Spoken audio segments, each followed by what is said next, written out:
વકફ એક્ટના વિરોધમાં બંગાળના વધુ એક જિલ્લામાં હિંસા, અનેક વાહનોમાં આગચંપી તોડફોડ.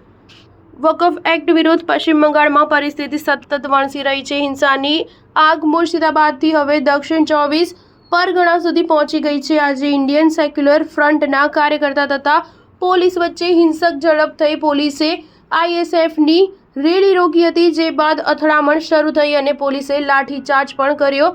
જે બાદ આઈએસએફે અનેક જગ્યાઓ પર તોડફોડ અને પોલીસની ગાડીમાં આગચંપી કરી હતી. દક્ષિણ 24 પરગણાના ભાંગડ વિસ્તારમાં આઈએસએફના કાર્યકરોએ આગચંપી અને તોડફોડ કરી હતી, જે બાદ ભારે પોલીસ ફોર્સ તૈનાત કરવામાં આવી છે. તૃણમૂલ કોંગ્રેસે હિંસા માટે બીએસએફના જવાનો પર જ આરોપ લગાવ્યા છે.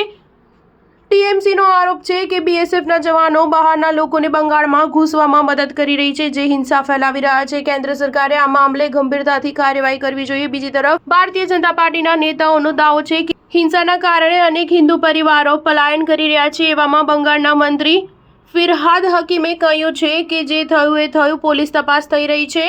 પલાયન કરનારા બંગાળમાં જ છે. બીજી તરફ ભારતીય જનતા પાર્ટીના પ્રદેશ પ્રમુખ સુકાંત મજુમદારે હિંસા પીડિત પરિવારની મુલાકાત કરી હતી. હિંસાના કારણે અનેક પરિવારો શાળામાં શરણ લેવા મજબૂર બન્યા છે. મુર્શિદાબાદમાં થયેલી હિંસા મામલે બંગાળના સીપીઆઈએમના સચિવ મોહમ્મદ સલીમે કહ્યું છે કે જ્યાં હિંસા થઈ અને લોકોએ જીવ ગુમાવ્યા, ત્યાં પોલીસ હાજર જ ન હતી. ગામના લોકોએ કાકલુદી કરી છતાં પોલીસે હિંસા થવા દીધી અને આખું ગામ સળગાવી નાખવામાં આવ્યું.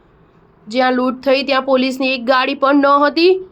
બંગાળના મુખ્યમંત્રી મમતા બેનર્જીએ હિંસા કરી રહેલા લોકોને વાયદો આપ્યો છે કે રાજ્યમાં આ કાયદો લાગુ નહીં થાય. મમતા બેનર્જીએ કહ્યું છે કે જે કાયદાના કારણે તમે નારાજ છો તે અમે નથી બનાવ્યો, કેન્દ્ર સરકારે બનાવ્યો છે. તેથી કેન્દ્ર સરકાર પાસે જવાબ માંગો. અમે કહ્યું છે કે રાજ્યમાં આ કાયદો લાગુ જ નહીં થાય તો હિંસા કેમ થઈ રહી છે?